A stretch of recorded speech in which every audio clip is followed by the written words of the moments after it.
Chapter start हो गया बेटा, chapter number 2 that is for the vector.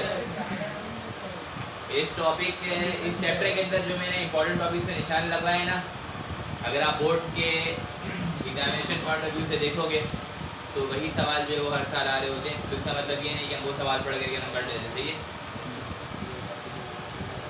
तो उसमें जो हमारा सबसे पहला टॉपिक है, जो चैप्टर का नाम है वेक्टर, इसका इंट्रोडक्शन हम करवाते हैं। तो इंट्रोडक्शन में जो चीज़ें बताई गई हैं चैप्टर के हवाले से, चैप्टर नंबर 2, जैसे पहले किसी को जो है ना फंडामेंटल यूनिट्स के बारे में नहीं पता था, तो फंडामेंटल यूनिट्स बताया गई। There are 7 fundamental units: length, mass, time, luminous intensity, amount of substance, theoretical and temperature। सही है। तो these are the 7 fundamental physical quantities। फिर इसके बिहाफ पे जो है ना ड्राइव क्वांटिटीज बनाएगी, जिसमें बर्डन है, जिसमें प्रेशर है, जिसमें फोर्स है, जिसमें वॉल्यूम है, और भी इस तरीके से वेलोसिटी वगैरह हैं, वो ड्राइव क्वांटिटीज में आ गई। तो पहले लोगों को अवेयरनेस नहीं थी कि what is fundamental physical quantity, what is drive physical quantity. पहले तो लोगों को ये भी नहीं पता था कि 1 किलोग्राम कितना होता है, 1 मीटर कितना होता है, 1 सेकंड कितना होता है। तो फिर ये बताया गया कि 1 मीटर के बारे में, it is a platinum iridium bar kept at 0 degree centigrade in international bureau of weight and measure near Paris. 1 kilogram के बारे में बताया गया, it is a cylinder of specific dimension which is kept in the international bureau of weight and measure near Paris. 1 second के बारे में बताया गया। तो ये डेफिनेशन वगैरह पहले किसी को मालूम नहीं था। उसी तरीके से स्केलर और वेक्टर के बारे में डिस्क्रिप्शन मौजूद नहीं था। तो फिर जब स्केलर के बारे में बताया गया तो ये बताया गया कि those physical quantity which can be completely explained on the basis of unit and magnitude only is called scalar physical quantity. तो स्केलर में हमारे पास एक नॉर्मल सा जो एग्जाम्पल मौजूद है, ठीक है ना, Z1 is called the distance. सही है। एक हमारे पास क्या है, डिस्टेंस। सही है। तो डिस्टेंस की जो यूनिट होती है बेटा वो क्या होती है, मीटर है सिस्टम में। डिस्टेंस को इंडिकेट किससे करवाते हैं, कैपिटल एस से। एक बॉडी डिस्टेंस ट्रैवल कर रही है ए पॉइंट से लेकर के बी पॉइंट तक का उसका फासला जो है वो ट्रैवल हो रहा है, ए से लेकर के बी तक। ठीक है ना। ए से लेकर के बी तक एक ये पाथ है हमारे पास, और एक हमारे पास एक ये नॉर्मल सा ये एक पाथ है ए से बी की तरफ। स्ट्रेट भी जा सकते हैं और इस तरफ पाथ भी ट्रैवल करके जा सकते हैं। या फिर एक फर्स्ट कर लेते हैं कि हमारे पास सर्कुलर ऑब्जेक्ट है, एक सर्कुलर पाथ है। ठीक है। बॉडी जो है वो ए पोजीशन पर है और ये जो है हमारे पास क्या है, बी पोजीशन है। क्या ये बॉडी को ए से बी पे जाना, तो ये ऑप्शन भी है कि हम यहाँ से यू भी चले जाएँ, ये ऑप्शन भी यहाँ से हम यूँ तरफ पाथ से मूव करके चले जाएंगे। तो इसमें से एक क्या बनता है, एक डिस्टेंस बनता है और एक डिस्प्लेसमेंट बनता है। डिस्टेंस की बात करेंगे तो space between the 2 point is called, the space between the 2 point is called distance, and the shortest distance between the 2 point is called displacement. ये बोलते हैं ना। उसी तरीके से यहाँ पे भी है, ए से लेकर के बी तक का जो हमारा पॉइंट है, जो फासला है, उस पर शॉर्टेस्ट डिस्टेंस जो होगा हमको क्या बोल देंगे, और जो स्पेस होगा, जो कर्व पाथ है, जिससे बॉडी के पास कोई डायरेक्शन नहीं है, वो क्या हमारे पास डिस्टेंस है। तो distance whenever we are going to explain the definition of distance, then there is no effect of direction। Direction का वहाँ पे कोई भी इफेक्ट नहीं है। ठीक है ना। डायरेक्शन से वो जो है वो आज़ाद है, वो किसी भी सेंस में किसी भी डायरेक्शन में बॉडी से मूव कर सकती है। लेकिन हम बात करते हैं वेक्टर्स के बारे में, तो ठीक है, डिस्टेंस भी 25 मीटर और डिस्प्लेसमेंट भी कितना है, डिस्टेंस जो 25 मीटर, उसके बाद कोई स्पेसिफिक डायरेक्शन का जिक्र नहीं है। There is no specific direction whenever we are going to explain the distance. और जब हम डिस्प्लेसमेंट को बताने के लिए जा रहे होते हैं तो उसमें क्या है कि स्पेसिफिक डायरेक्शन लाजमी जो हम इंडिकेट करवाते हैं। तो डिस्प्लेसमेंट के बाद एक डायरेक्शन है, तो इसके बाद अगर हम चेक करें क्या है भाई, मैग्नीट्यूड है डिस्प्लेसमेंट के बाद, और डिस्टेंस के बाद भी क्या है, मैग्नीट्यूड है। डिस्प्लेसमेंट के पास क्या है, डिस्टेंस के पास क्या है, but there is a big difference between the distance and the displacement.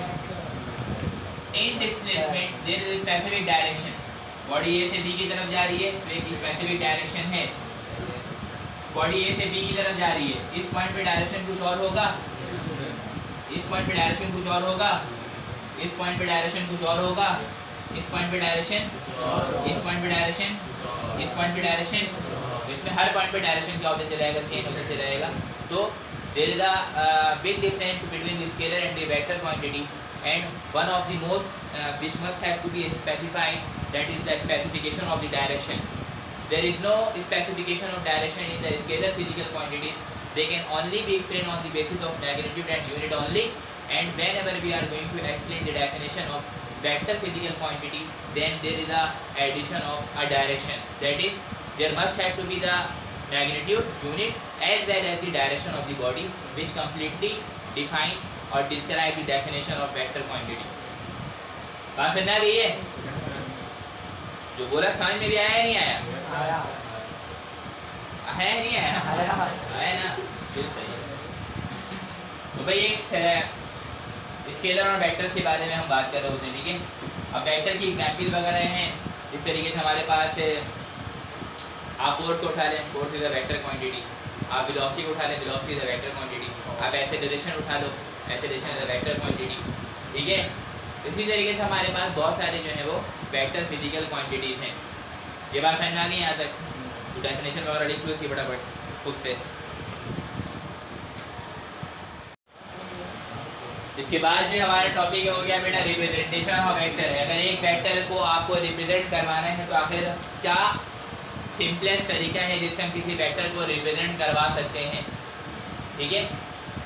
तो graphically a vector can be represent by a line segment.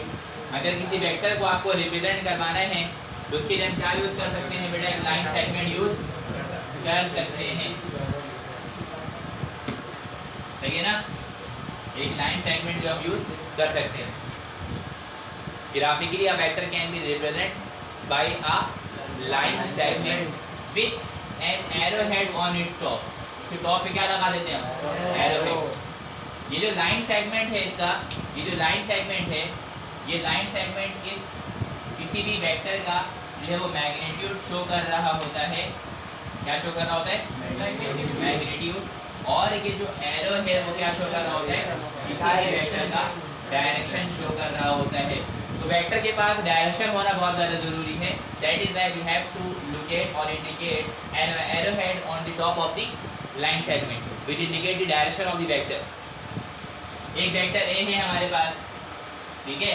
Vector A, तो आपको वेक्टर ए लिखना है तो आप क्या लिखोगे? ए लिखोगे। वेक्टर बनाने के लिए इसके ऊपर क्या लगा दोगे? डायरेक्शन। एक वेक्टर आपके पास, ठीक है, कुछ भी है, वेक्टर एक्स, तो आप क्या लिखोगे? एक्स लिखोगे। वेक्टर बनाने के लिए जो वेक्टर का क्रम है इसको शॉर्ट करने के लिए क्या लगा देते हैं हम? Arrow head. तो ये हो गया vector x. Graphically a vector can be represented by a line segment with the arrow head on its top, where the line segment indicates the magnitude and the arrow indicates the direction of the any vector, ठीक है?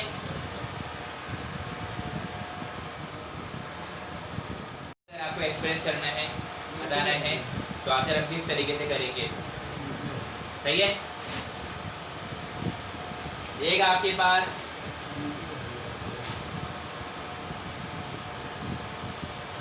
क्रम लिखा हुआ है magnitude of vector Q, सही है? क्या लिखा हुआ है? Magnitude of vector Q. तो सबसे पहले इसको हम शॉर्ट कर देते हैं। क्या लिखा हुआ है? क्रम कौन सा है? क्यू। यहाँ पे हमने क्या लिखा बेटा? क्यू। फिर उसके बाद क्या लगा हुआ है? वेक्टर को हम एक्सप्रेस करने के लिए ये बात हमने यहाँ पे लिख दी शॉर्ट में, एक मैथमेटिकल टर्म, सही है? फिर इसके बाद क्या लगा हुआ है? मैग्नीट्यूड। तो मैग्नीट्यूड को एक्सप्रेस करने के लिए हम क्या करते हैं? यहाँ पे इस तरीके से मॉड का साइन जो है वो लगा देते हैं। तो ये बन गया वेक्टर क्यू, और वेक्टर क्यू का ये क्या है? मैग्नीट्यूड। ये बन गया मैग्नीट्यूड ऑफ वेक्टर क्यू, सही है? मॉड साइन इसका क्या शो कर रहा है? यहाँ पे मैग्नीट्यूड शो कर रहा है। अगर क्यू की जगह एक्स होगा तो वहाँ एक्स आ जाएगा, वाई होगा तो वाई आ जाएगा, पी होगा तो पी आ जाएगा, ए होगा तो ए आ जाएगा, बी होगा तो बी आ जाएगा। आगे बात समझ में?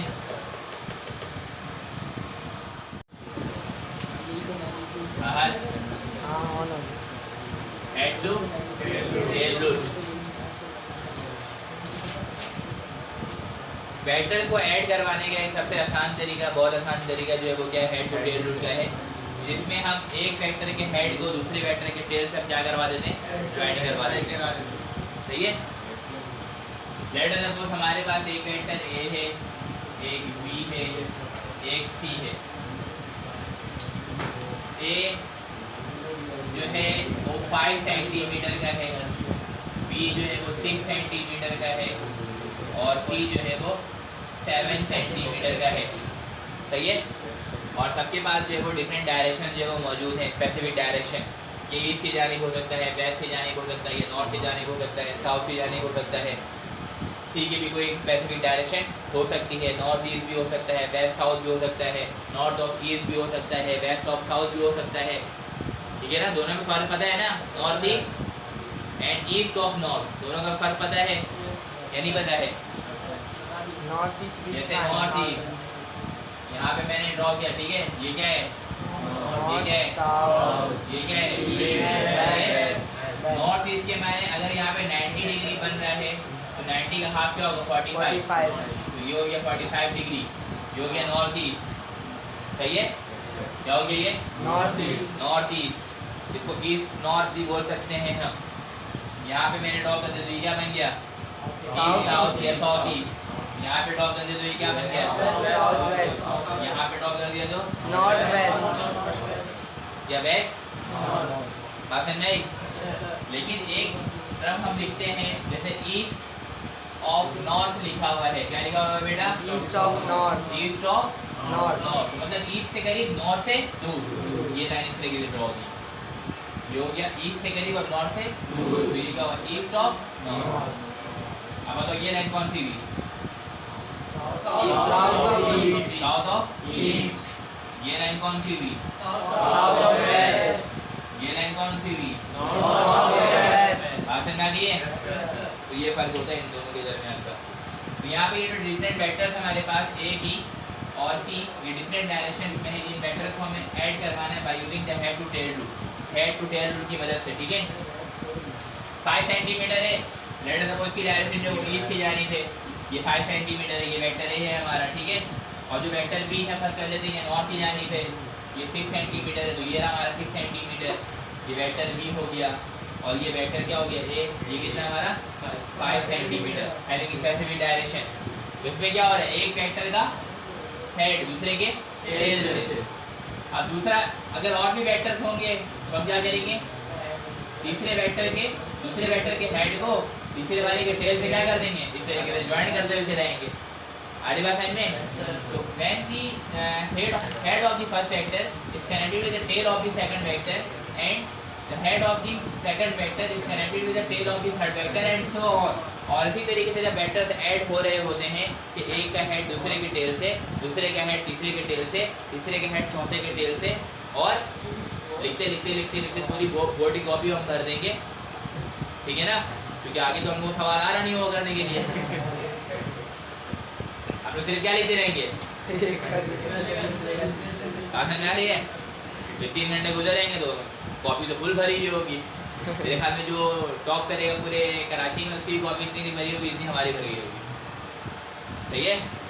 तो ये सब सवाल पूछे नहीं जाते भाई, आपका पिछला कॉन्सेप्ट है आपके दिमाग में होना चाहिए कि according to the concept of the head to tail, नाम से ही जाहिर है।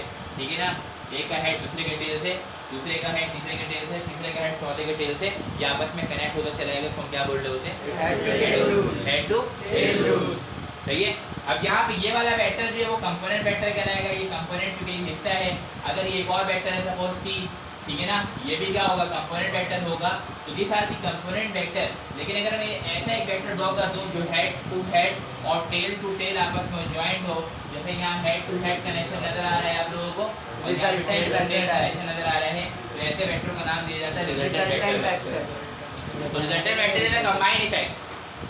क्या होता है ये, रिजल्टेंट वेक्टर जो वो कंबाइंड इफेक्ट होता है, वो दो या दो से ज्यादा वेक्टर का हम क्या बोलते हैं, रिजल्टेंट वेक्टर। और उसका हमेशा हेड टू हेड और टेल टू टेल आपस में हमेशा क्या होता है, ज्वाइंट होता है। तो this is the component vector, component vector, component vector, but this is the resultant vector. ये रिजल्टेंट वेक्टर जो होगा इन तीनों के सम के क्या होगा, बराबर हो जाएगा। बात समझ में आ गई है, देख लो।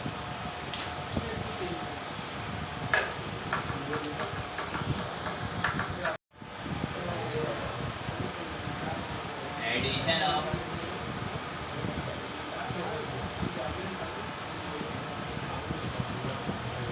वेक्टर्स को ऐड करवा रहे हैं।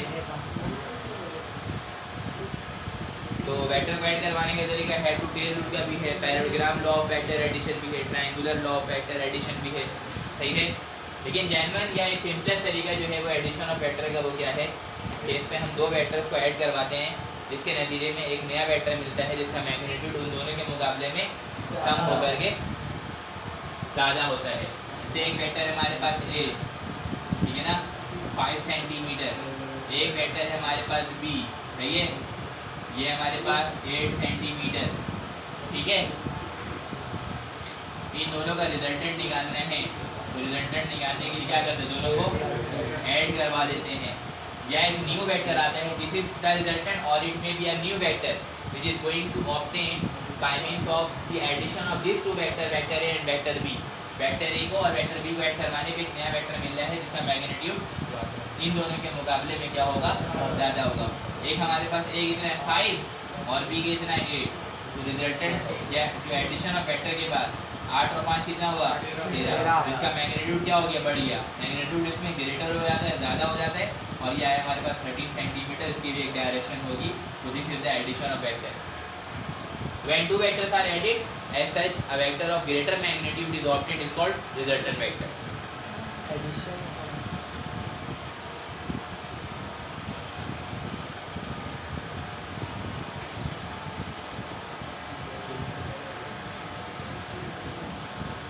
Subtraction of vector में वेक्टर क्या होता है, सब्ट्रैक्ट होता है।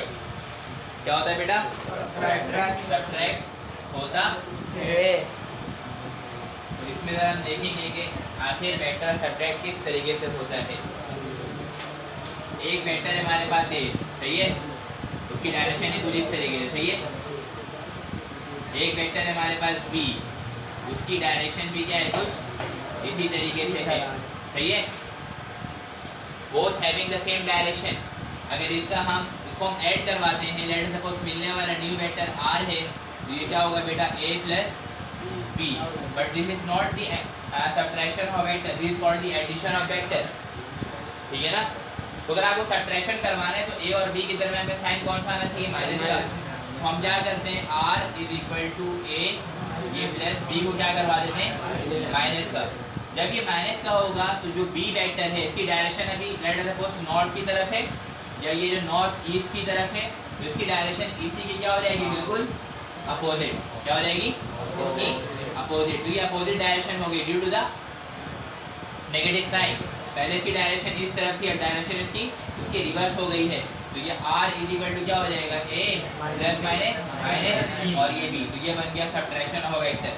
तो when two vectors are added a and b, जब a और b वेक्टर्स को हम आपस में ऐड करवाते हैं, then it is necessary to change the direction of vector b opposite to the direction of vector a। b vector की direction को आप क्या करवा दीजिए, अपोजिट करवा दीजिए, चेंज करवा दीजिए to the direction of vector a। जब ये अपोजिट होगा तो ये क्या हो जाएगा, खुद ब खुद यहाँ पे माइनस साइन आ जाएगा, और ये प्लस माइनस क्या हो जाएगा, माइनस। तो ये क्या बता रहा होगा, ये हमारा सब्ट्रैक्शन ऑफ वेक्टर है। और जब भी वेक्टर सब्ट्रैक्ट होंगे तो मैग्नीट्यूड हमेशा क्या होगा, कम।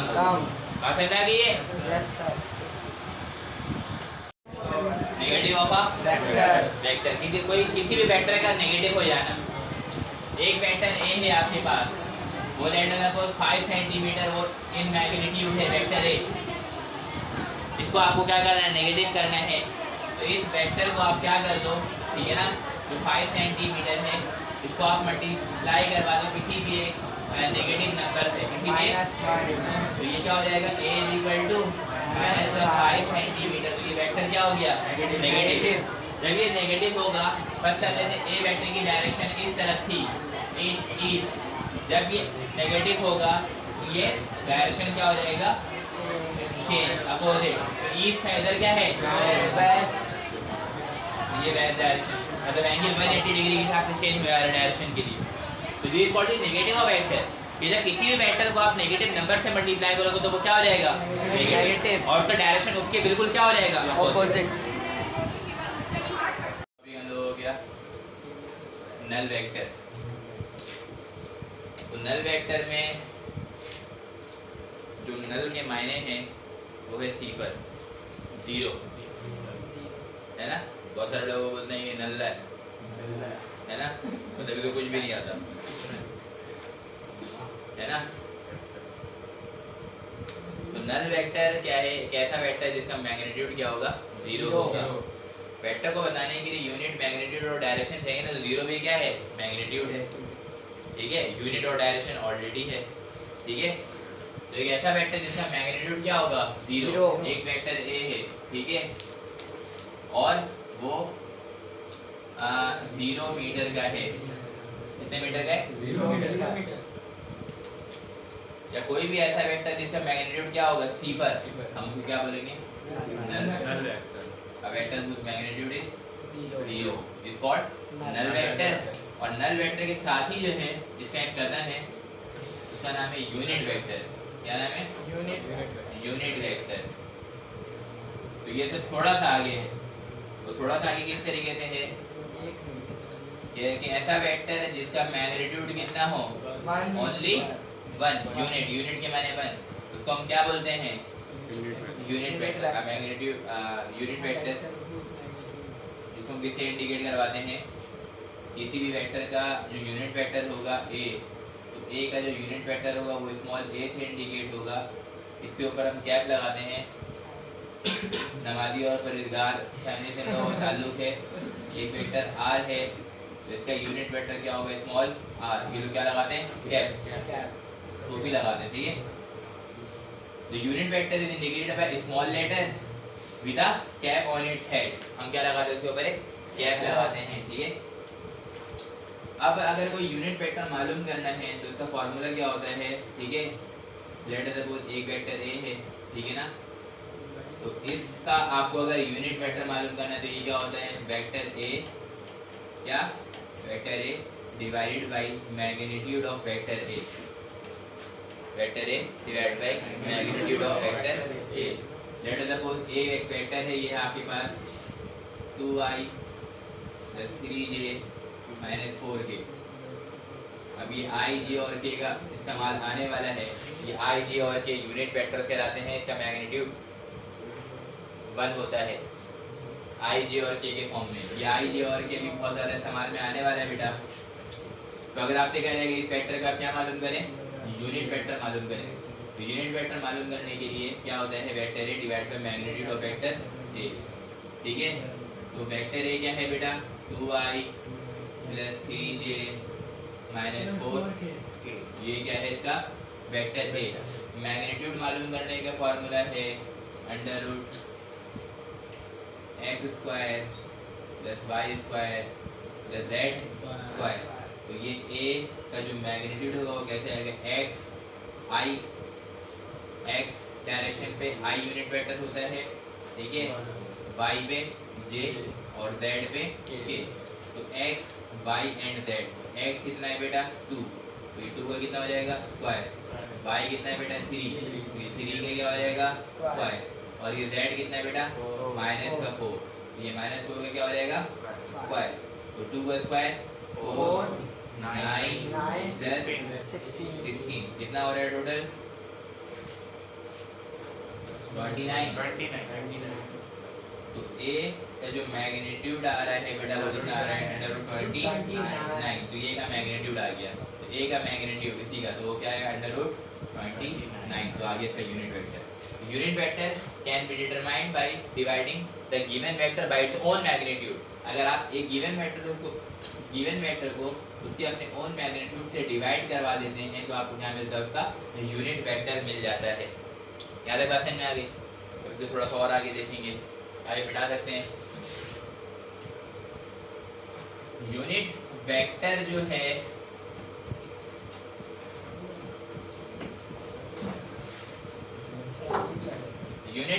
है मैंने बताया किस फॉर्म में है, हमारे पास i, j और k के फॉर्म में होता है। i, j और k के फॉर्म में होता है। यहाँ पे हमारे पास ये है x, ये है बेटा y और ये हमारे पास z। x के लिए हम क्या इस्तेमाल करते हैं i, और y के लिए क्या इस्तेमाल करते हैं j यूनिट वेक्टर, और k के लिए क्या इस्तेमाल करते हैं दैट के लिए क्या इस्तेमाल करते हैं, ये unit vector. These are all mutually perpendicular to each other. X, Y and Z. These are the three-dimensional rectangular components making an angle of 90 degree with each other. I का J से, J का K से और K का I से जो angle बन रहा है वो कितना बन रहा है, 90 डिग्री बन रहा है। यहाँ पे आपको साफ नजर आ रहा है बेटा 90 डिग्री, सही है, लेकिन आपको J से K के दरम्यान 90 डिग्री साफ नजर नहीं आ रहा। तो बेसिकली इस डायरेक्शन में नहीं होता बल्कि क्या होता है, इस डायरेक्शन में होता है। ये मार्कर, इस मार्कर है यहाँ से मैं पकड़ के इसको यहाँ से एक लाइन ड्रॉ नहीं कर सकता था कि मैं आपको दिखाऊं कि ये z एक्सिस है, तो इसको यहीं पे ड्रॉ किया जा सकता था, लेकिन ये यहाँ पर नहीं बल्कि कौन सा एक्सिस में मौजूद है, इस एक्सिस में मौजूद है। तो ये जो एक्सिस है वो क्या है, z एक्सिस। अब आप x का y के साथ देखो 90 डिग्री, y का आप z के साथ देखो 90 डिग्री और z का आप x के साथ देखोगे तो आपको क्या नजर आएगा, 90 डिग्री नजर आएगा। आ रहा है नहीं नजर आ रहा है? These are all mutually perpendicular to each other। अभी इसकी क्रॉस मल्टीप्लिकेशन करवाते हैं हम, या एंटी क्लॉकवाइज डायरेक्शन में मल्टीप्लाई होता है, क्रॉस में भी मल्टीप्लाई होता है। तो जो हम क्रॉस प्रोडक्ट और डॉट प्रोडक्ट पढ़ेंगे तो उसमें हम इस चीज को डिटेल में देखेंगे। याद एक बात समझ में आगे सुनिए, वेक्टर जो लिखा हुआ है हमारे पास एक वेक्टर A है, एक वेक्टर B है।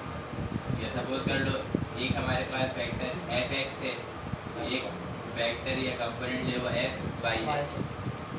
या AB का रिजल्टेंट मालूम करना है या Fx या Fy का रिजल्टेंट मालूम करना है। Fx सबको पता है x एक्सिस पर होगा, Fy सबको पता है y एक्सिस पर होगा। ये वाला क्या कहलाएगा बेटा, Fx। ये वाला क्या कहलाएगा बेटा, Fy। इसका रिजल्टेंट ड्रॉ करने के लिए क्या करते हैं, यहाँ से हेड टू हेड और टेल टू टेल में एक लाइन ड्रॉ कर देते हैं। ये क्या होता है, रिजल्टेंट क्या होता है, जो कि बराबर है क्या, Fx प्लस Fy। ये हेड टू हेड कनेक्ट होता है और टेल टू टेल। ए और बी के फॉर्म में अगर देखेंगे एक वेक्टर हमारे पास ए है, एक वेक्टर हमारे पास क्या है बी, इसका कनेक्शन कौन सा है, हेड टू टेल। इसका मतलब ये वाला वेक्टर कौन सा कहलाएगा, कंपोनेंट वेक्टर। क्या कहलाएगा बेटा, कंपोनेंट। ये वाला क्या कहलाएगा, कंपोनेंट। ये एक्स और वाई भी हो सकता है और ये डिफरेंट एक्सिस पर लाई हो सकता है, कंपोनेंट वेक्टर है। यहाँ से हम क्या करेंगे, हेड टू हेड और टेल टू टेल आपस में मिला देंगे, ये इसका रिजल्टेंट बनाएगा जो बेटा किसके बराबर होगा, ये ए है और ये क्या है बी, ये किसके बराबर होगा, ए प्लस बी। हमारे पास है और अगर आपको मैग्नीट्यूड ऑफ द रिजल्टेंट जब मालूम करना होता है, क्या मालूम करना होता है, मैग्नीट्यूड ऑफ रिजल्टेंट, ठीक है, मैग्नीट्यूड ऑफ रिजल्टेंट। तो इसका फार्मूला हो जाता है r is equal to under root fx square plus fy square. अगर कोई एंगल बनना होता है तो यहाँ पे हम कोसाइन लॉ इस्तेमाल कर देते हैं, f1 square plus f2 square plus 2f1 f2 cos theta. अगर कोई एंगल की फॉर्मेशन हो रही है, एंगल फॉर्म नहीं होता तो सिंपल फार्मूला होता है r बराबर हो जाता है under root fx square plus fy square. This is the magnitude of the resultant. और रिजल्टेंट अगर मालूम करना है तो रिजल्टेंट को ऐड करवाने के लिए हम दोनों को क्या करवा देते हैं, ऐड करवा देते हैं। तो ये अगर आप देखेंगे रिजल्टेंट के लिए एक रास्ता ये है, एक रास्ता ये है, और ये जो रास्ता है, ये जो पाथ है, ये जो डायरेक्शन है, ये इन दोनों पाथ का कंपोनेंट का कंबाइंड इफेक्ट है। तो रिजल्टेंट को हम क्या बोलते हैं, the combined effect of two और मोर देन टू वेक्टर्स। जब दो या दो से ज़्यादा वेक्टर्स का हम कंबाइंड इफेक्ट ड्रॉ करते हैं तो उसको क्या बोलते हैं, रिजल्टेंट वेक्टर बोलते हैं। बात में आ गई है। नेक्स्ट टॉपिक जो है वो हमारा वो क्या है बेटा, रेजोल्यूशन ऑफ अ वेक्टर। एक वेक्टर को उसके कंपोनेंट में तहरीर कर देना, सही है। तो लेट सपोज एक वेक्टर है हमारे पास पूरा वेक्टर है, सही है, चाहे वो वेक्टर है। अब हम क्या कर देंगे, इसका एक्स कंपोनेंट बना दें, इसका वाई कंपोनेंट बना दें। The process of splitting up of a vector into its horizontal and vertical component. किसी एक वेक्टर को उसके एक्स और वाई कंपोनेंट में डिवाइड कर देने का नाम क्या है, रेजोल्यूशन ऑफ वेक्टर। हमारे पास ये एक वेक्टर एफ है, सही है, ये हमने एक्स एक्सिस ड्रॉ कर दिया इसका, और यहाँ से हमने क्या ड्रॉ कर दिया इसका, वाई एक्सिस जो है वो ड्रॉ कर दिया, सही है बेटा, सही है।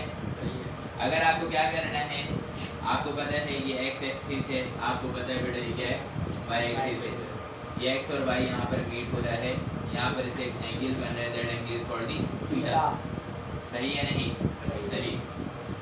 इस वेक्टर f का x कंपोनेंट और y कंपोनेंट निकालने के लिए हम दो परपेंडिकुलर लाइन ड्रॉ करते हैं, एक यहाँ से यहाँ और एक यहाँ से। यहाँ ये एक परपेंडिकुलर लाइन आ गया आपके पास और ये सेकंड परपेंडिकुलर लाइन आ गई। इसका नाम रखा a पॉइंट, इसका नाम रखा b पॉइंट, इसका नाम रखा c पॉइंट। तो आपको a b c एक ट्रायंगल नजर आएगा, आ रहा है कि नहीं? आ रहा है। a b c the right angle triangle. क्योंकि यहाँ पे एंगल कितना बन रहा है बेटा? 90 डिग्री, है ना? There are 6 kind of triangle, 3 with respect to the side and 3 with respect to the angle. ठीक है ना? Acute angle triangle, obtuse angle triangle and right angle triangle. Right angle triangle जिसमें किसी भी दो साइड के दरमियान का एंगल कितना होगा? 90 डिग्री। Acute में 90 से छोटा, C से acute, acute में क्या आ रहा है? C से छोटा, 90 से छोटा। Obtuse, obtuse में क्या आ रहा है? B से बड़ा। तो जिसका एंगल 90 से बड़ा होगा वो obtuse है, एंगल ट्रायंगल है, और जिसका एंगल 90 से छोटा होगा वो एक्यूट एंगल ट्रायंगल। तो सी से क्या होगा? छोटा होगा, और बी से क्या होगा? तो आप कभी भी इससे बोलेंगे नहीं जैसे मैं नहीं बोलता हूँ। हमारी बात समझ में? और राइट एंगल ट्रायंगल क्या है? जिसमें किसी भी, ये तो हो गया एंगल के लिहाज से। और फिर क्या है हमारे पास? साइड के लिहाज से भी है। तो साइड के लिहाज से हमारे पास एक आइसोस्केलस ट्रायंगल है, स्केलेन और इक्विलेटरल ट्रायंगल है, ठीक है ना? इक्विलेटरल ट्रायंगल में तीनों साइड और तीनों एंगल क्या होते हैं? बराबर। आइसोस्केलस में क्या होते हैं? दो साइड और दो एंगल्स आपस में क्या होते हैं? बराबर। और स्केलेन में कोई साइड कोई एंगल आपस में इक्वल नहीं होता। तो ये आपके बच्चों वाला सवाल है जो बच्चों से 4 5 में पूछे जाते हैं, तो ये आपको याद होने चाहिए। आपसे जब भी कोई पूछे बेटा how many kinds of triangle are, तो आपको ये सारी बातें मालूम होनी चाहिए, सही है? तो यहाँ पे ये जो ट्रायंगल की किस्म है वो कौन सी ट्रायंगल है? ये एक राइट एंगल ट्रायंगल है जिसमें एंगल कितना बन रहा है बेटा? 90 डिग्री, सही है? अगर आप x के पैरेलल देखोगे तो ये एक आपको x कंपोनेंट नजर आएगा, y के पैरेलल देखोगे तो ये आपको y कंपोनेंट नजर आएगा, है ना? इसका मतलब यहाँ पे f y है और x के पैरेलल यहाँ पे क्या है? f x है। तो ये f x आते कितना होगा और f y तो कितना होगा? ये f y is equal to f sin theta होता है, तो कैसे होता है? और f x is equal to f cos theta होता है, तो कैसे होता है? सही है? फॉर x कंपोनेंट, अगर हम इस x कंपोनेंट को मालूम करना चाहें और x कंपोनेंट, ठीक है? फॉर x कंपोनेंट, ठीक है? x कंपोनेंट ये ना side opposite to theta is called perpendicular. ये वाला साइड कौन सा हो गया? Perpendicular. Side opposite to perpendicular is called hypotenuse. Remaining side is called base. तो ये जो एंगल बन रहा है वो बेस और हाइपोटेन्यूज के दरमियान है कि नहीं? बोल तो नहीं है? तो फ्रॉम डायग्राम हम देख रहे हैं, ठीक है ना? एंगल जो बन रहा है वो किसके दरमियान बन रहा है? बेस और हाइपोटेन्यूज के दरमियान। तो बेस और हाइपोटेन्यूज के दरमियान का फंक्शन जो होता है डर्टी ब्राउन हेयर, यानी कि बेस अपॉन हाइपोटेन्यूज, इसका मतलब cos थीटा। तो यहाँ पे कौन सा फंक्शन इस्तेमाल होगा बेटा? cos theta. और क्यों इस्तेमाल होगा वो आपको वजह पता है? Because theta is the angle between the base and hypotenuse, and base और हाइपोटेन्यूज का फंक्शन क्या होता है? cos theta. तो ये cos थीटा बराबर हो जाएगा बेस ओवर क्या बेटा? हाइपोटेन्यूज। तो बेस यहाँ पे क्या है बेटा? AB, सही है? और AB को और गौर से देखोगे तो आपको नजर आएगा fx के बराबर। किसके नजर आएगा? fx। इसके बाद हाइपोटेन्यूज, हाइपोटेन्यूज आप देखोगे तो AC, और वो किसके बराबर है? f। यहाँ पे ये AC और यहाँ पे ये वाला बेटा f, हो जाएगा ना ऐसा? तो इसका मतलब ये हो गया fx is equal to f, ये होगा ना? fx इधर छोड़ दिया, f आगे क्या रहेगा इधर? fx is equal to f cos theta. ये आ गया इसका हॉरिजॉन्टल कंपोनेंट यानी कि x कंपोनेंट। इसी तरीके से फॉर y कंपोनेंट के लिए अगर हम देखेंगे, फॉर y कंपोनेंट, सही है? और y कंपोनेंट ये रहा। अगर हम सपोज कर लें कि एंगल यहाँ पे बन रहा है दो साइड के दरमियान, तो ये वाला परपेंडिकुलर और ये वाला हाइपोटेन्यूज।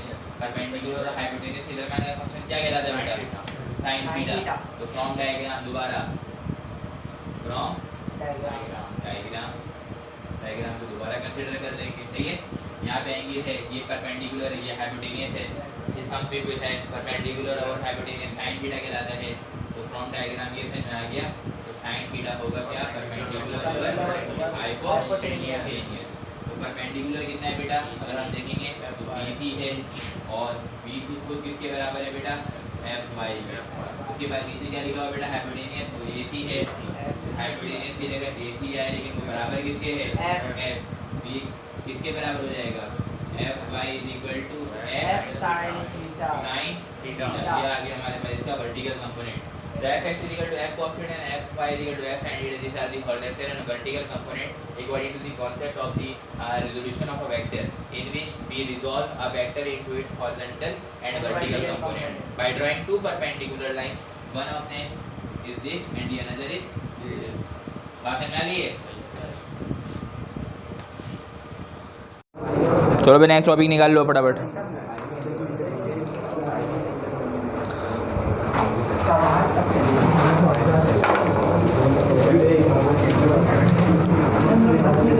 हाँ भाई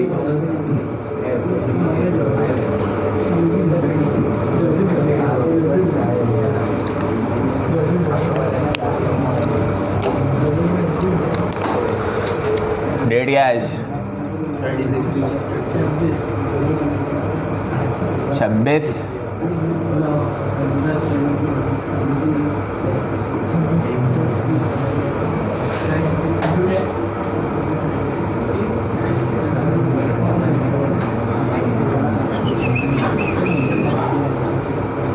आज का टॉपिक है हमारा डॉट प्रोडक्ट, चैप्टर नंबर 2।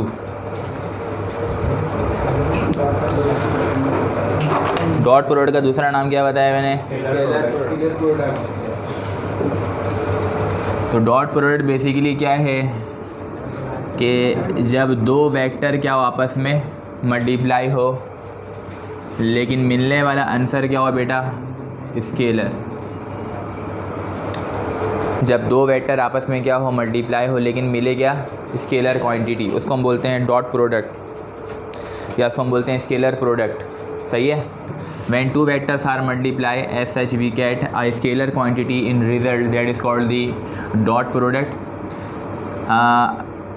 इसको डॉट प्रोडक्ट इसलिए कहते हैं क्योंकि इसमें दो जो वेक्टर्स आपस में मल्टीप्लाई हो रहे होते हैं उसके दरम्यान हम क्या प्लेस करवाते हैं, डॉट प्लेस करवाते हैं। सही है। तो यहाँ पे वेक्टर मल्टीप्लाई हो रहा है वेक्टर से, मिल रहा है क्या, स्केलर। तो इसकी एग्जांपल क्या है, जैसे हमारा फोर्स एक वेक्टर क्वांटिटी है, मल्टीप्लाई हो रहा है डिस्प्लेसमेंट के साथ। ठीक है, फोर्स इंटू डिस्प्लेसमेंट मिल रहा क्या होता है, वर्क डन। क्या मिल रहा होता है बेटा, वर्क डन। तो दो वेक्टर मल्टीप्लाई हुआ लेकिन मिला क्या आपको, एक स्केलर क्वांटिटी। सही है ना। तो ए डॉट बी, ये दो कोई भी एक वेक्टर है जो मल्टीप्लाई होता है तो आपको क्या मिलता है, ए बी, ये डॉट हटाते हैं तो साइन लगाते हैं, हम फंक्शन लगाते हैं कॉस थीटा। ठीक है। अब इसकी वैल्यू मैक्सिमम भी हो सकती है और मिनिमम भी हो सकती है। मैक्सिमम के लिए हम एंगल क्या पुट करेंगे, फॉर मैक्सिमम थीटा जो आएगा वो कितना आएगा,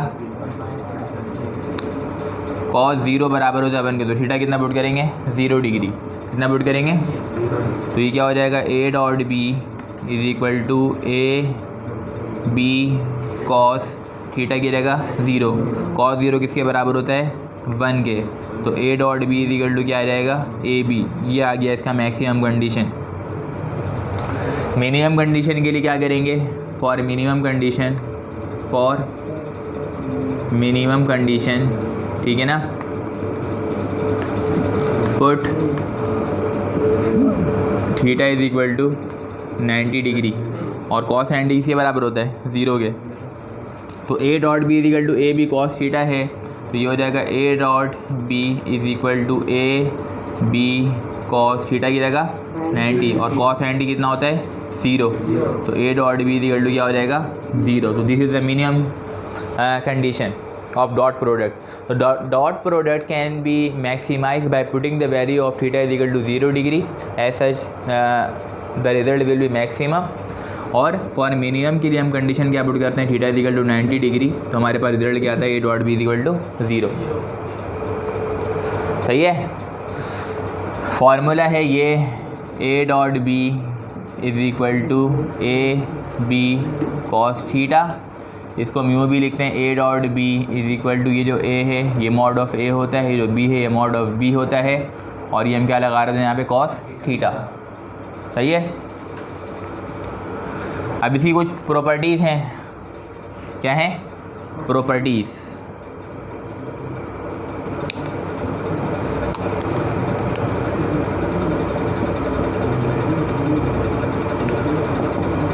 प्रॉपर्टीज ऑफ डॉट प्रोडक्ट। तो इसमें एक प्रॉपर्टी ये है कि for maximum value A dot B is equal to A B cos theta. Maximum value के लिए क्या करते हैं, पुट कितना करते हैं, एंगल 0। तो ये क्या आता है, A dot B is equal to A B, ये हो गया नंबर 1। इसी तरीके से क्या होगा फॉर मिनिमम। सही है। तो उसके लिए क्या हो जाएगा, A dot B is equal to A B cos theta, कितना पुट कर देंगे 90 डिग्री। तो कॉस 90 कितना हो जाएगा बेटा 0। तो ए डॉट बी क्या हो जाएगा यहाँ पे 0 आ जाएगा, ये सी आ जाएगी मिनिमम कंडीशन। सही है। इसको मिटा दूँ, पहले यहाँ तक करो फटाफट। चलो प्रॉपर्टी हम चेक कर लेंगे, ठीक है, कि अगर हम दो सेम वेक्टर को आपस में मल्टीप्लाई करवाते हैं, ठीक है, तो ये क्या होगा बेटा ए कॉस थीटा, ठीक है, and when they are parallel to each other as such the angle between them is 0 degree. तो ये ये क्या हो जाएगा कॉस 0। दो सेम वेक्टर आपस में क्या होते हैं पैरेलल, ठीक है, तो ये ए क्या हो जाएगा cos 0। cos 0 किसके बराबर होगा 1 के, तो ए इंटू ए क्या हो जाएगा ए स्क्वायर। तो when two same vectors are multiply then it becomes its square, ठीक है। इसी तरीके से एक है हमारे पास कि भाई when two vectors are multiply, ठीक है, but the angle is 180 degree. कितना है angle 180। When angle is 180 degree then cos 180 is -1। तो ये क्या हो जाएगा A dot B is equal to A B cos 180 -1। तो इसका मैग्नीट्यूड क्या हो जाता है, अपोजिट हो जाता है, ये क्या हो जाएगा माइनस का ए बी, ठीक है। अच्छा ये हो गई बातें, यहाँ पे मिटा दूँ। ये कुछ प्रॉपर्टीज़ समझा रहा हूँ मैं इसकी, ठीक है, और ये बहुत ज़्यादा इम्पॉर्टेंट है। पहले क्या बताया, when the angle is 0 degree then the magnitude will become maximum, when the angle is 90 degree then the magnitude will become minimum, that is 0, ठीक है ना। थर्ड क्या बताया, when the same vectors are multiply with each other as such the angle between them is 0 degree, it means they are parallel to each other, then the answer should be square of them. And when two vectors are multiply, ठीक है ना, in term of dot product as such the angle between them is 180 degree then they are acting in opposite direction, ठीक है ना। That is why we have to introduce a negative sign and cos 180 is equal to -1। बात समझ में आ गई है। उसके बाद जो है एक होता है इन टर्म ऑफ यूनिट वेक्टर। क्या होता है, इन टर्म ऑफ यूनिट वेक्टर। अब यूनिट वेक्टर हम किस तौर पे इस्तेमाल करते हैं, आई जे और के के फॉर्म में इस्तेमाल करते हैं, लास्ट टाइम भी मैंने बताया था। और इनका मैंने आपको ये बता दिया था कि ये आई होता है, ये वाला क्या होता है बेटा जे, और ये वाला क्या होता है, ये कौन सा एक्सिस है एक्स, ये वाला वाई, और ये वाला क्या है जेड। आसान में आ गई। And they are all mutually perpendicular on each other as the angle between them is 90 degree. बताया था ना ये भी। तो इसमें क्या होता है, I dot I is equal to J dot J is equal to K dot K, ठीक है ना, सबके ऊपर कैप लगा देते हैं, बताया था, ठीक है। और ये किसके बराबर होता है, पैरेलल है, दो सेम यूनिट वेक्टर है, ठीक है ना, तो किसके बराबर हो जाएगा 1 के, किसके बराबर होगा 1, ठीक है। एक चीज़ ये, और इसके बाद एक होता है I dot J is equal to J dot K is equal to K dot I is equal to 0। क्या होता है ये 0। अब ऐसा क्यों होता है ज़रा ये हम चेक करेंगे। आई डॉट आई तो मतलब आई यूनिट वेक्टर ये रहा, इसके पैरेलल एक और यूनिट वेक्टर आई होगा तो वो क्या होगा, इधर ही होगा। तो इसका मतलब आई यूनिट वेक्टर एक और दूसरा भी आई, तो दोनों क्या हो गए, पैरेलल हो गए। तो पैरेलल हो गए तो उसका एंगल कितना हो जाएगा, थीटा 0 डिग्री। और कॉस 0 किसके बराबर होता है, 1 के। तो इसका रिजल्ट कैसा होना चाहिए, मैक्सिमम। तो मैक्सिमम कितना आएगा, 1। तो I dot I equal to J dot J equal to K dot K equal to 1। इसीलिए के डॉट के आई, ये वाला जे देखोगे तो जे के पैरेलल एक और वेक्टर यूनिट वेक्टर जे इसके पैरेलल होगा।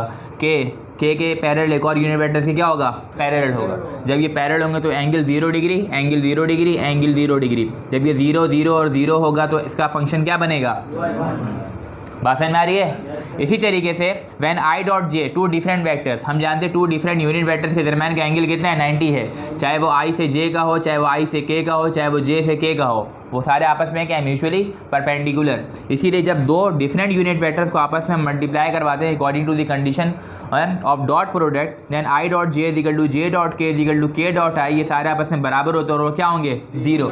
एक एग्जाम्पल करके दिखा दे रहा हूँ। I dot J is equal to क्या होगा, I mod of I mod of J, और क्या लगेगा, कॉस थीटा। दो डिफरेंट यूनिट वेक्टर हैं, आपस में क्या होंगे, म्यूचुअली परपेंडिकुलर। तो एंगल कितना लगेगा इसका, 90 डिग्री। तो मॉड ऑफ आई और ये mod of J, cos theta गिरेगा कॉस 90, तो ये कॉस 90 कितना हो जाएगा, 0।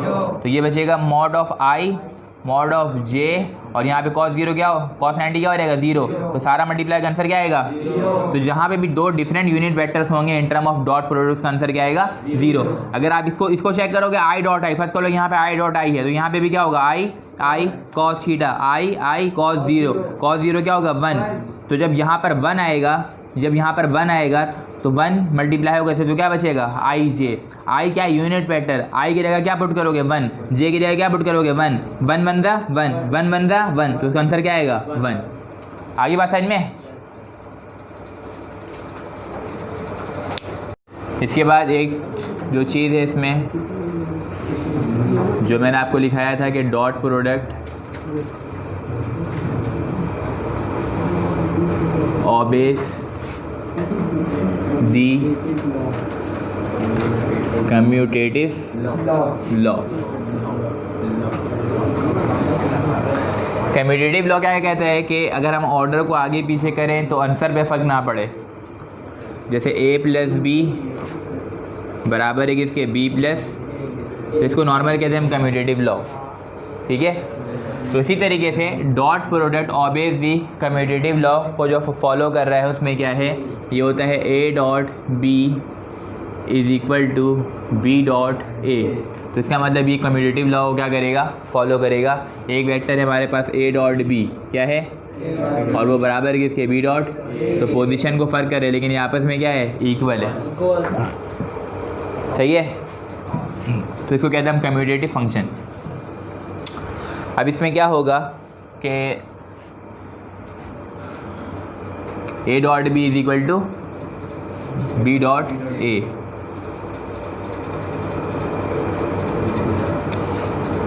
एक वेक्टर है हमारे पास, वेक्टर a, क्या है, वेक्टर a, सही है। और एक वेक्टर है हमारे पास, वेक्टर b, क्या है, वेक्टर b, सही है। इस वाले पॉइंट्स हम क्या करते हैं, यहाँ से इस पर प्रोजेक्शन गिराते हैं, क्या गिराते हैं, प्रोजेक्शन, शेडो, यहाँ से ये b है, ठीक है, क्या ये b। तो b का प्रोजेक्शन किस पे गिर रहा है बेटा, वेक्टर a पे, तो इसको बोलते हैं b छोटा सा a, projection of vector b on to the direction of vector a, क्या, projection of vector B on to the direction of vector. यहाँ पे अगर इसको हम राइट एंगल ट्राइंगल कंसिडर करेंगे तो ये वाला साइड क्या कहलाएगा, बेस, और ये क्या कहलाएगा, हाइपोटेनियस, ठीक है ना। तो अगर बेस और हाइपोटेनियस का फंक्शन चेक करोगे तो वो क्या कहलाता है, कॉस थीटा। जब भी हम यहाँ पे क्या लगाते हैं डॉट प्रोडक्ट में, कॉस थीटा, क्या लगाते हैं, कॉस थीटा। तो बी का प्रोजेक्शन गिर रहा है कहाँ पे, हमारे पास वेक्टर ए की तरफ, ठीक है ना। तो यहाँ पे क्या कर लेंगे भाई, जो हमारे पास a डॉट b है, ठीक है, ये किसके बराबर आ रहा है, a b a क्या है, where BA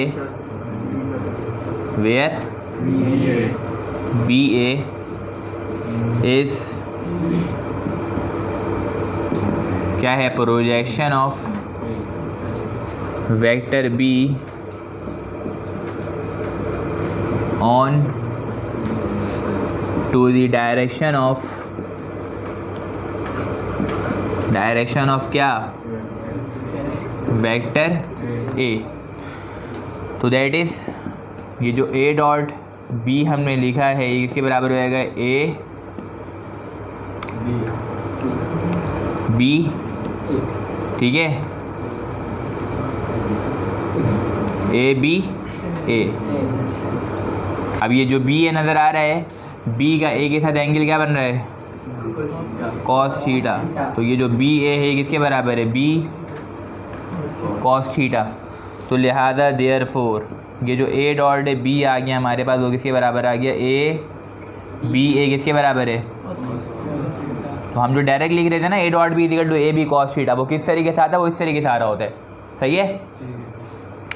तो ये चीज़ वहाँ पे डायरेक्ट पहले नहीं बता सकता था, कम्यूटेटिव लॉ। तो A डॉट B होता किसके बराबर है, A B कॉस थीटा के। लेकिन A B कॉस थीटा किस तरीके से आ रहा है, दो स्टेप में आ रहा है। एक तो हमारे पास एक projection of vector B on to the direction of vector A है, और B का A के साथ जो एंगल बन रहा हम देख रहे हैं वो क्या है, कॉस थीटा। तो B A किसके बराबर है, B कॉस थीटा। तो ये बराबर हो गया A dot B equal to A B cos theta, ठीक है। एक हमारे पास ये हो गया इक्वेशन नंबर 1। सीमी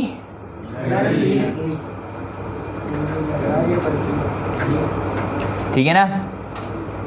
सिमिलरली दूसरा क्या हमारे पास, B डॉट A। तो B डॉट A ये किसके बराबर होगा, B A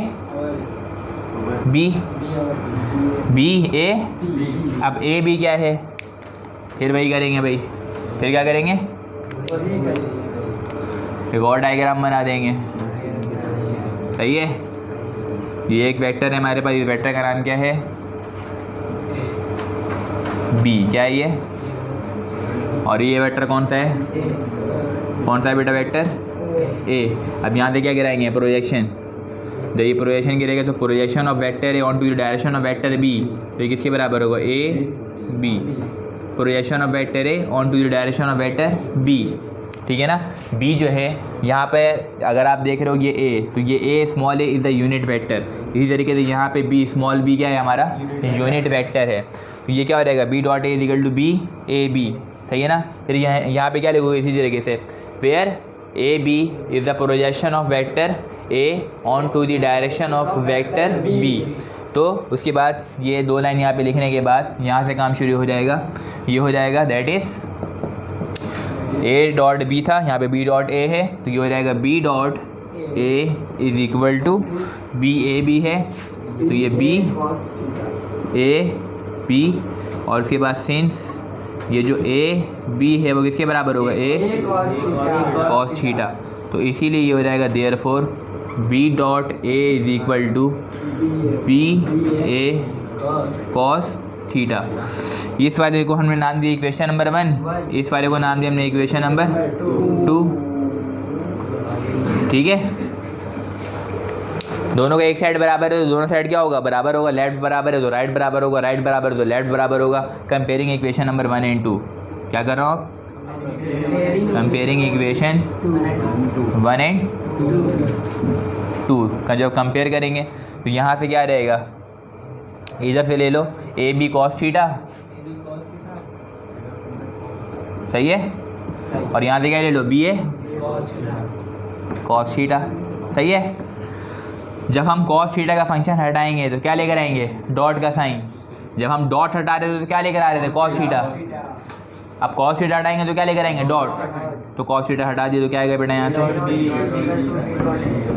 से भी हो गया proof. Hence it is proof that the dot product obeys the commutative law A dot B is equal to B dot A। commutative law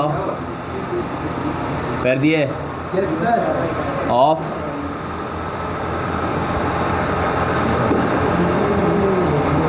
distributive law of dot product। ये कहता है भाई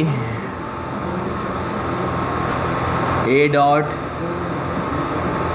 B plus C बराबर होता है A dot B plus A dot C.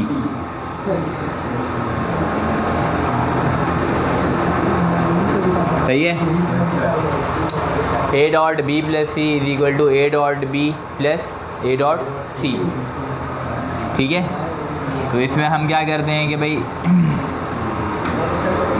3 vector ले लेते हैं। एक वेक्टर ए है हमारे पास, सही है, ये एक वेक्टर बी है, क्या बेटा वेक्टर बी, और यहाँ से एक वेक्टर हम ड्रॉ कर रहे हैं वेक्टर सी। इस वेक्टर का नाम क्या वेक्टर सी। सही हो गया।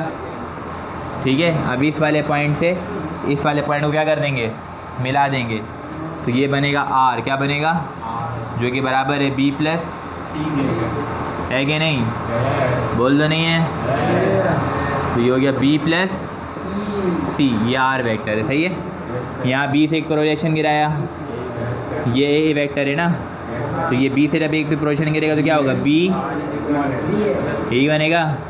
फिर सी से एक प्रोजेक्शन गिरेगा तो क्या बनेगा, सी बनेगा कि नहीं, सही है। और ये जो आर वेक्टर है, तो बी यहाँ तक बी वेक्टर और उसके बाद सी वेक्टर, तो ये पॉइंट जो है वो आर को भी रिप्रेजेंट कर रहा है। ठीक है ना, तो इसका मतलब यहाँ पे ये जो वेक्टर है वो आर ए बी कहला सकता है। Projection of vector R on to the direction of vector A, वो क्या होगा, R A.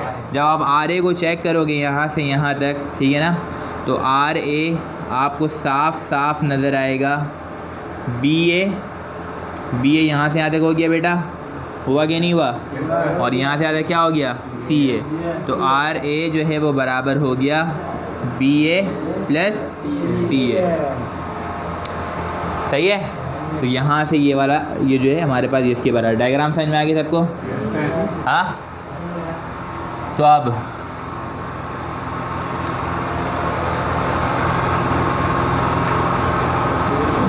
Late R be the resultant vector, that is R जो किसके बराबर है बेटा, B plus C from diagram, है नहीं है, R किसके बराबर है, B प्लस सी। तो R A किसके बराबर होगा, बी ए प्लस, यही होगा ना, ठीक है।